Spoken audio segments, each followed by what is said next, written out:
Altro che primavera, la più bella nevicata degli ultimi mesi è quella andata in scena fino a stamani sul massiccio del Grappa e sull'altopiano di Asiago, dove la coltre bianca ha ricoperto case, strade e prati ormai fioriti dalla quota di 700 metri.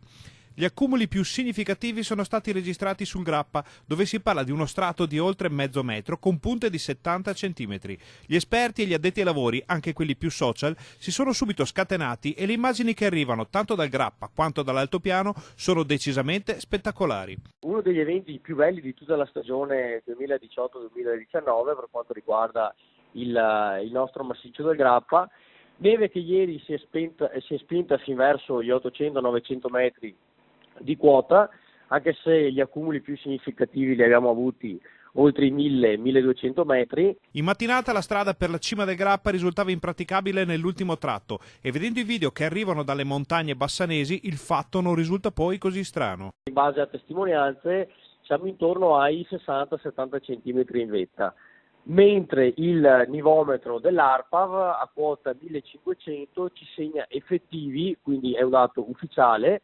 54 centimetri, quindi voglio dire un gran bel accumulo e appunto la nevicata più bella di tutto l'inverno 2018-2019.